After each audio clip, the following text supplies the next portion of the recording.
Assalamualaikum warahmatullahi wabarakatuh. Saya Siti Haniah di sini. Saya akan masuk dengan askep paliatif pada penyakit terminal atau pendekatan askep pada penyakit terminal dari segi paliatif care. Sebelumnya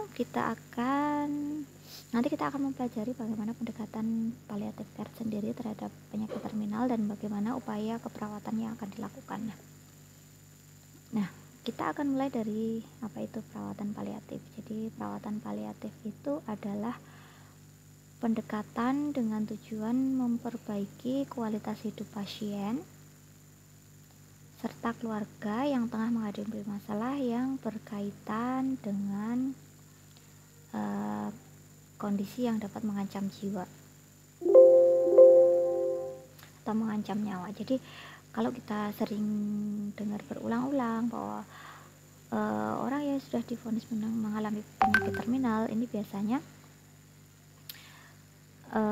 dari segi perawatannya ini tujuannya hanya untuk memperbaiki kualitas hidupnya serta keluarga yang tengah menghadapi masalah penyakit tersebut. Jadi tujuan perawatan paliatif care itu adalah yang pertama, menghargai setiap detail kehidupan. Jadi sependek apapun, sejelek apapun prognosisnya, kita tetap harus menghargai yang namanya sisa hidup, ya. Menganggap kematian itu adalah sebuah keniscayaan, ya, bahwa setiap orang itu akan meninggal, termasuk proses yang normal.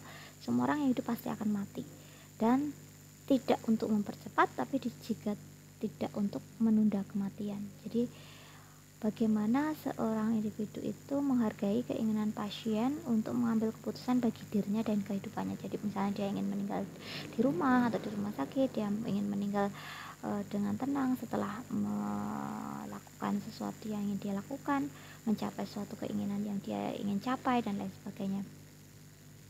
Kemudian adalah meminimalisir nyeri dan keluhan lain yang mengganggu. Misalnya banyak kan sekali penyakit-penyakit terminal, misalnya CA yang sudah menjalar atau stadium 4 gitu ya, stadium 3B, menjalar ke paru, ke jantung, ke otak, dan lain sebagainya misalnya. Nah, ini jika ada keluhan nyeri yang timbul, ini diminimalisir atau kecemasan yang ditimbulkan serta hal yang lainnya.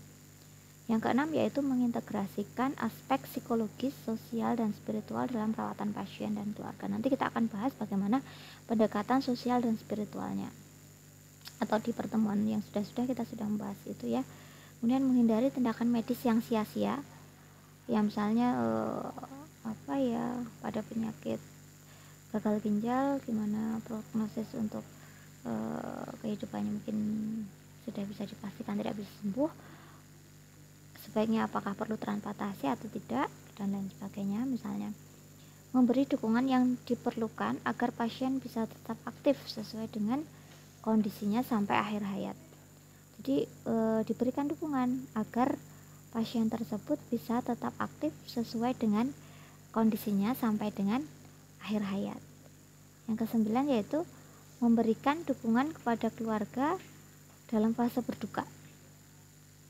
Jadi ketika keluarganya sedang merasa sedih gitu ya, atau merasa kehilangan keceriaan dari anggota keluarganya, maka dampingi keluarga dan beri dukungan supaya bisa melewati hari-hari tersebut dengan baik. Nah, ini kita kaitkan sekarang dengan pengkajian pasien terminal. Jadi dalam askepnya kita ingat acuan keperawatan itu dimulai dari pengkajian. Nah, pengkajian pada penyakit terminal ini meliputi yang pertama adalah riwayat kesehatan. Riwayat kesehatan sekarang, riwayat kesehatan yang sedang dialami, ya, berkaitan dengan kondisi yang diderita pasien tersebut. Riwayat kesehatan masa lalu berisikan mengenai keadaan pasien di masa lalu dan apa yang sudah pernah dilakukan untuk penyakit yang sama.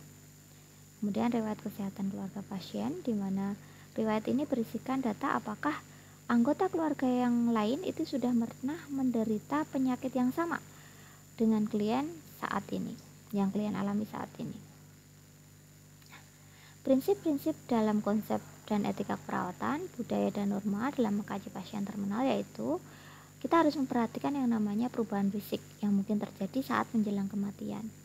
Yaitu misalnya pasien akan cenderung kurang respon terhadap keadaan karena memori terhadap waktu, orang, dan tempat itu sudah menurun, kemampuan otak juga sudah menurun karena penyakitnya. Mungkin respon terhadap lingkungan itu sudah menurun. Mungkin juga terjadi proses perlambatan fungsi tubuh, gerakannya sudah mulai tidak sekuat dulu, cara berpikirnya tidak secepat dulu, atau pasien ini tidak sengaja berkemih atau berdefekasi, dalam artian inkontinensia urin atau inkontinensia alfi. Jadi pipis, BAK dan BAB-nya itu sudah tidak tertahan, atau jatuhnya rahang pasien pelo pada penyakit stroke. Pernafasan pasien mulai terdengar dangkal dan tidak teratur pada gangguan pernafasan atau penyakit kronis yang ada nyeri.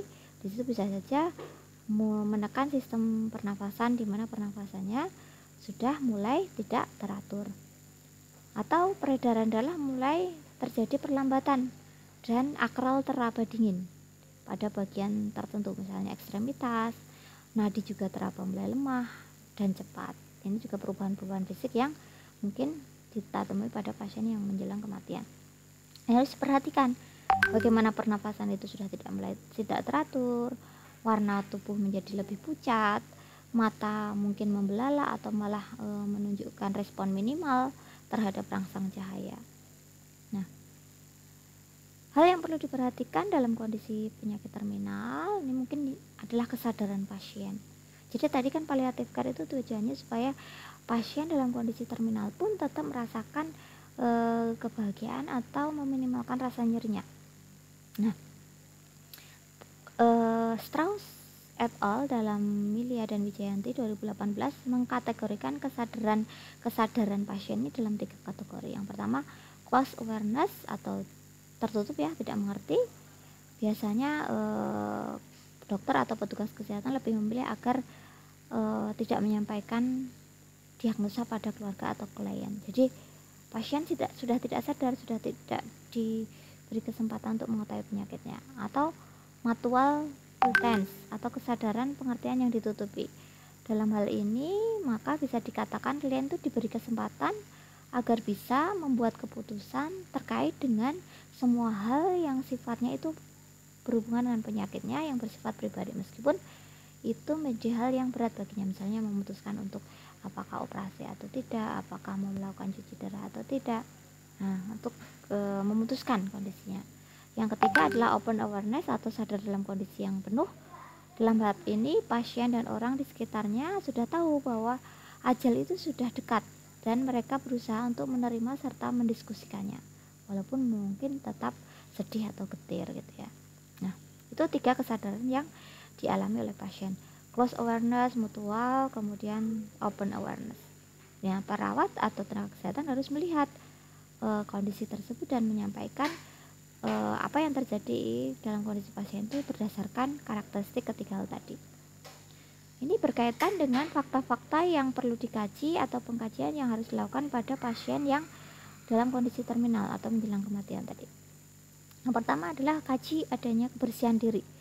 Dikaji kebersihan dirinya itu seperti apa, ya.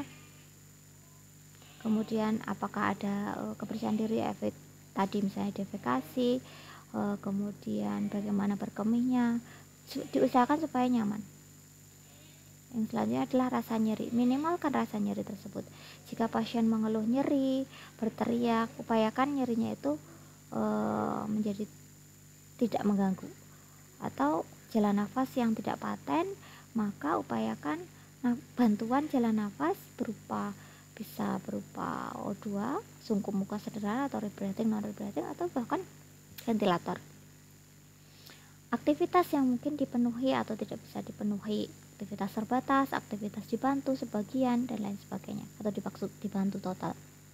Kemudian kebutuhan nutrisinya ini perlu dikaji, apakah pasien bisa mengkonsumsi makanan yang sesuai dengan kebutuhannya atau harus dikondisikan berdasarkan tingkat kesadaran serta tingkat kemampuan pasien. Ini harus didiskusikan dengan nutrisionis. Eliminasi tadi berkaitan dengan kebersihan diri, perawatan diri, mandi, keramas, dan lain sebagainya. Ini berkaitan dengan eliminasi alfi dan uri. Kemudian perubahan sensori, kebutuhan sosial dan spiritual. Sosial itu bagaimana lingkungan tersebut mensupport dia, bagaimana kehidupan spiritual dia jalani, apakah dia meyakini bahwa penyakitnya ini adalah cobaan atau ujian, atau dia masih menjalannya dengan ikhlas. Inilah kebutuhan spiritual untuk mendekatkan diri terhadap Sang Pencipta. Ini saya jelaskan sedikit terkait dengan kebutuhan sosial. Ada beberapa hal yang bisa dilakukan berkaitan dengan perawatan yang diberikan pada kebutuhan sosial.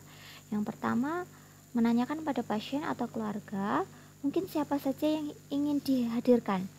Apakah anaknya yang tinggalnya jauh, atau teman lamanya yang ingin dia temui, orang yang ingin dia mintai maaf, atau orang yang akan diberikan wasiat. Nah, hal ini bisa didiskusikan bersama keluarga, misalnya tadi teman terdekat, keluarga, sanak kerabat. Nah, yang kedua, gali perasaan yang dirasakan oleh klien sehubungan dengan sakitnya, sehingga apakah perlu dilakukan isolasi atau dia ingin sendiri atau justru ingin ditemani. Yang ketiga adalah menyarankan saudara atau temannya untuk lebih sering mengunjungi serta mengajak orang lain untuk menjenguk. Ini merupakan bagian support system yang akan membuat pasien merasa dibutuhkan, diterima, dan kehadirannya itu dihargai.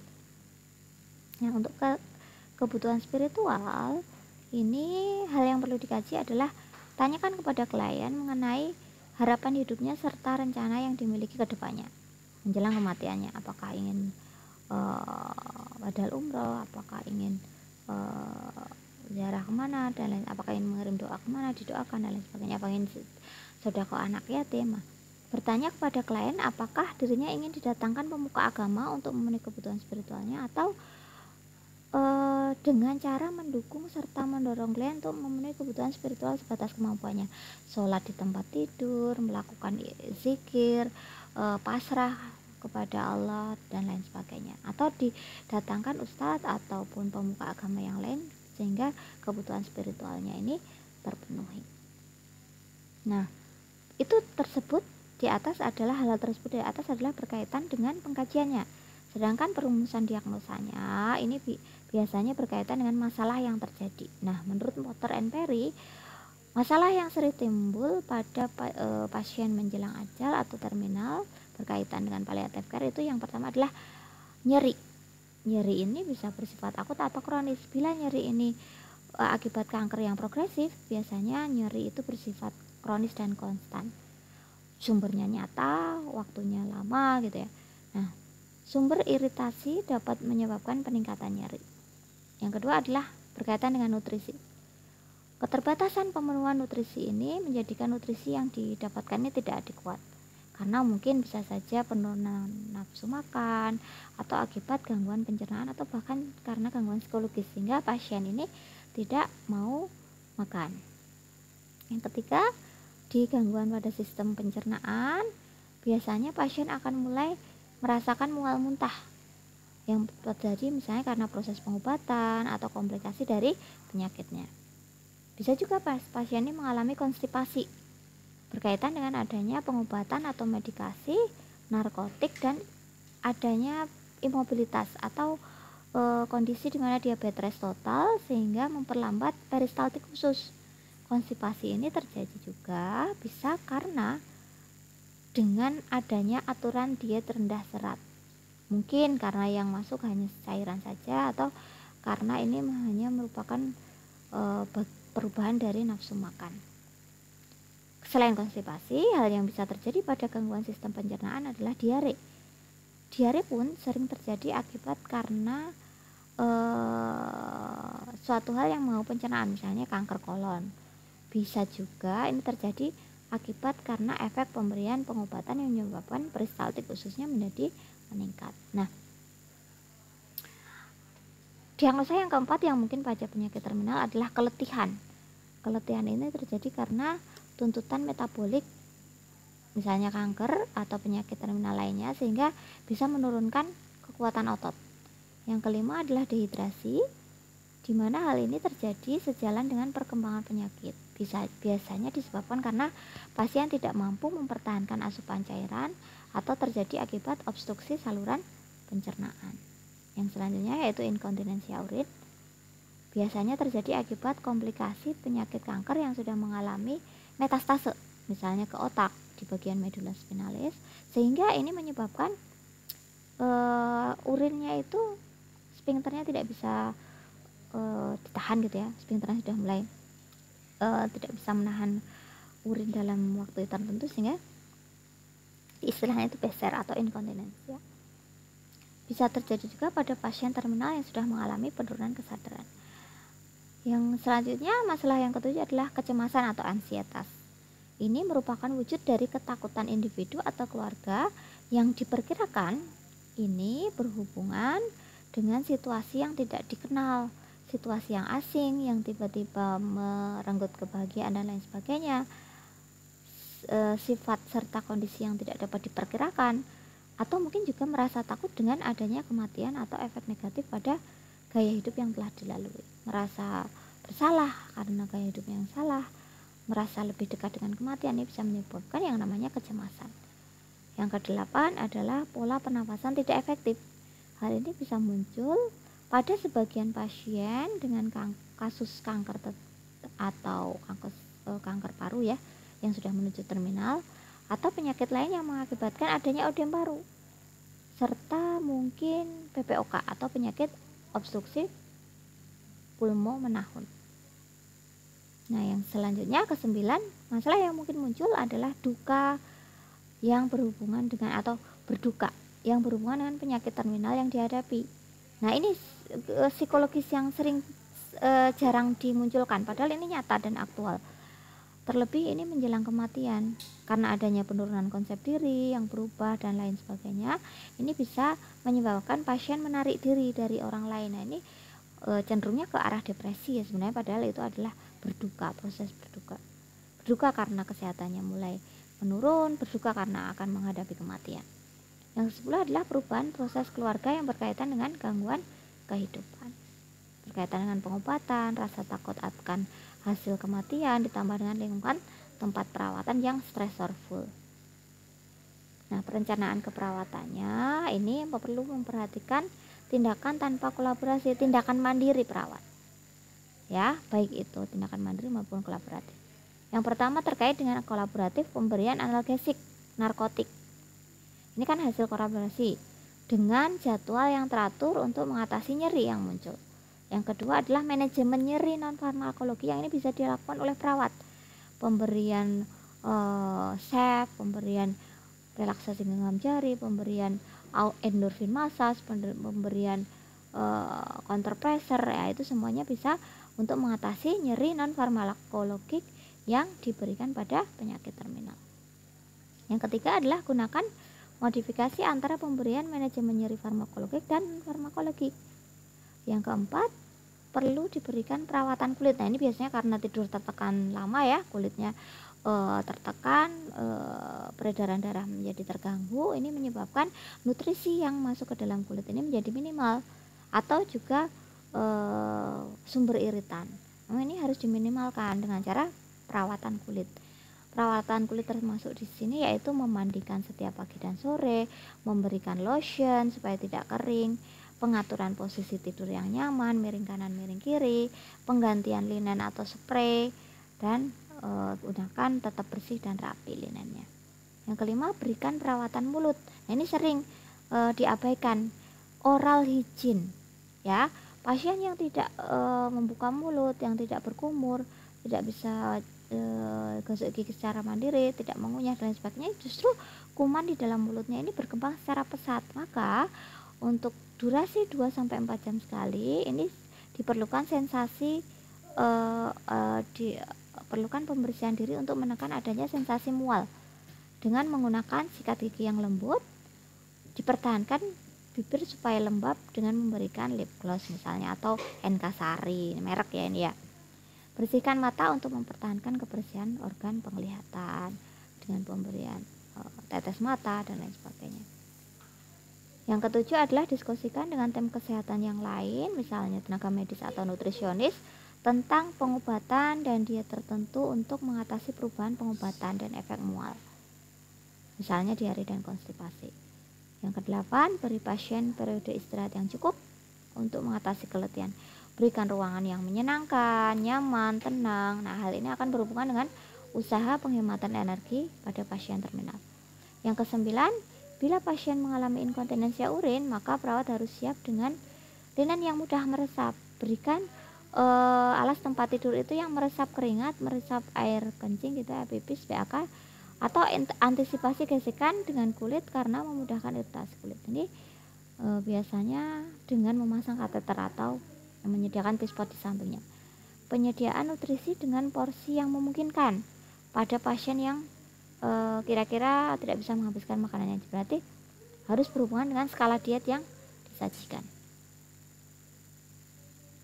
Yang ke-11 yaitu posisikan klien supaya bisa meningkatkan pola nafas menjadi efektif. Jadi ekspansi parunya ditingkatkan. Kalau pasiennya tidur terlentang itu menjadi sesak, maka ekspansi paru ditingkatkan dengan cara posisi semi volar atau volar, serta berikan oksigen yang adekuat.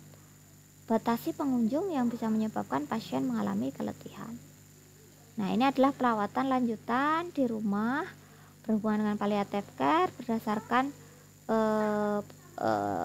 Permenkes nomor 812 garing Menkes garing SK garing 7 Romawi garing 2007 tanggal 19 Juli 2007. Jadi ada perawatan palliatif home care ya, ini merupakan pemberian perawatan paliatif yang dilaksanakan di rumah pasien sendiri. Ini dilakukan oleh tenaga paliatif profesional atau keluarga, tetapi tetap di bawah bimbingan tenaga profesional. Nah, tujuannya perawatan di rumah itu menghemat pengeluaran biaya. Sebentar ya, istirahat dulu ya, lagi azan.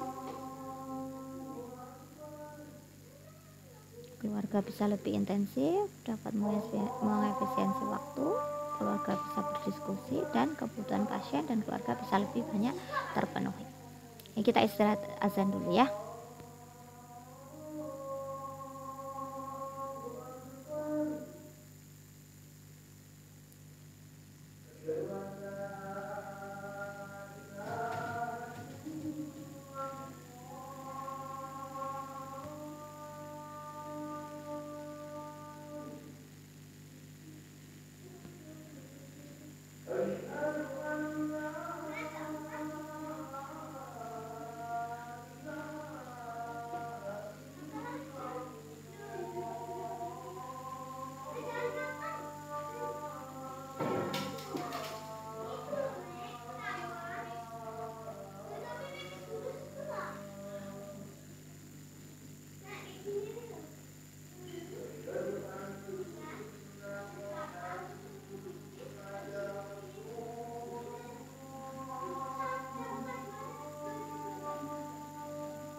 Nah, kita lanjutkan ya. Yang setelah kita mengetahui intervensinya tadi. Jadi sebenarnya ada upaya dari petugas kesehatan itu untuk memberikan intervensi berupa perawatan di rumah, palliative care ya. Ini sudah ada Permenkesnya dan bisa dilakukan. Tujuannya untuk menghemat pengeluaran biaya.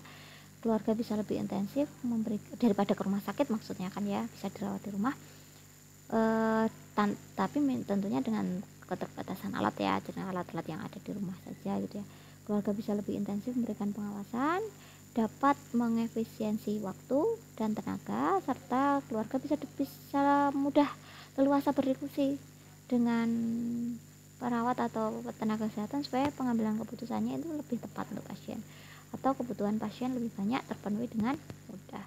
Nah, implementasinya dari intervensi tadi adalah bila tadi berkaitan dengan ansietas atau ketakutan individu yang berhubungan dengan situasi yang tidak dikenal tadi, yaitu memberikan kepastian dan kenyamanan, menunjukkan perasaan tentang pemahaman, dan mendorong pasien untuk mau menjelaskan tiap ketakutannya, mengidentifikasi dan mendukung mekanisme coping efektif terkait dengan kecemasan ya. Jika ansietas itu cenderung bisa memperburuk masalah, maka bantu klien mengalami peningkatan ansietas, bantu klien untuk memahami peningkatan ansietas supaya pasien tuh lebih rileks, tidak tegang, dan nyerinya berkurang. Dengan melakukan pengajian tingkat ansietas klien, misalnya membuat rencana penyuluhan apabila tingkatnya rendah dan sedang ya. Nah, apabila tinggi ya nggak usah. Beberapa rasa pada ketakutan itu biasanya didasari oleh informasi yang kurang tepat atau tidak akurat. Hal ini dapat dihilangkan dengan memberikan edukasi dan informasi yang akurat. Memberikan dorongan pada keluarga dan teman untuk dapat mengungkapkan apa yang mereka takutkan. Apa sih sebenarnya yang ditakutkan? Kematian kah? Prosedur yang memakan waktu, biaya, dan lain sebagainya gitu ya.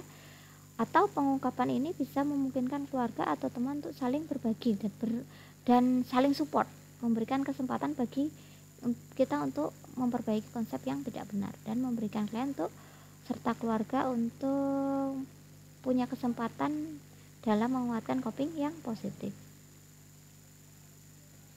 Nah, pada klien yang berduka karena penyakit terminal atau kematian, penurunan fungsi ini terjadi karena suatu hal ya.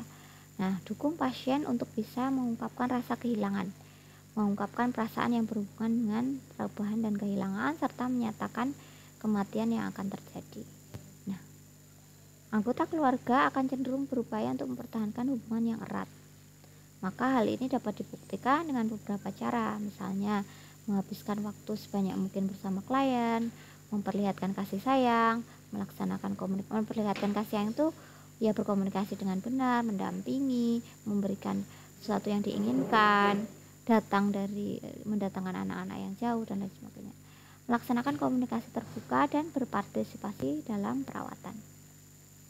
Nah, perubahan proses keluarga yang berkaitan dengan gangguan kehidupan, jika diagnosanya adalah ini, perubahan proses keluarga yang berkaitan dengan gangguan kehidupan, maka implementasi yang dilakukan ini tujuannya untuk lebih mengeratkan proses keluarga tadi dengan cara mencurahkan kekhawatirannya terkait dengan prognosis, menceritakan kekhawatirannya, dan melaporkan fungsi keluarga yang adekuat. Untuk menghadapi hal tersebut, maka perawat bisa melakukan hal berikut ini, yaitu meluangkan sebagian waktu untuk klien, mengizinkan keluarga untuk datang, mengekspresikan perasaannya, menjelaskan bagaimana tindakan keperawatan itu harus dilakukan, menganjurkan keluarga untuk sering mungkin berkunjung, dan konsultasi ke sumber komunitas. Jadi dalam sebuah penyakit tertentu tuh pasti ada komunitasnya. Komunitas penyandang kanker, penyandang AIDS, disabilitas, dan lain sebagainya, itu pasti ada komunitasnya. Libatkan pasien dan keluarga dalam support system yang ada di situ, sumber komunitas tertentu. Nah, ini mereka akan saling bertukar pikiran bagaimana berkaitan dengan kebutuhan finansial, coping yang tidak berhasil, atau konflik serta permasalahan yang tidak selesai yang memerlukan narasumber. Berkaitan dengan risiko adanya distress spiritual yang berkaitan dengan perpisahan, maka Kita bisa menggali informasi apakah klien ingin melaksanakan praktek ritual keagamaan, ekspresikan pengertian bahwa kita mengekspresikan pengertian kita bahwa praktek religiusitas itu adalah hal yang sangat penting. Berikan privasi dan ketenangan untuk melakukan ibadahnya. Bila memungkinkan, tawarkan pada klien untuk berdoa bersama atau membaca buku keagamaan, Yasin dan lain sebagainya misalnya ya. Bila keyakinan kita tidak sama, maka bisa memanggil petugas spiritual, pemuka agama sesuai agamanya. Tawarkan pada klien untuk mempertemukan dirinya dengan pemuka agama tadi. Nah, yang terakhir adalah evaluasi asuhan keperawatan pada pasien terminal. Semua perawatan paliatif tersebut yang dilakukan ini bisa dievaluasi dengan memperhatikan beberapa hal. Yang pertama, klien itu merasakan kenyamanan dan bisa mengekspresikan perasaannya pada perawat. Nah, jadi tujuannya itu adalah itu. Evaluasi adalah pasien itu merasa nyaman, bisa lebih mengekspresikan perasaannya. Klien tidak merasa sedih dan siap menerima kenyataannya terkait dengan kondisinya.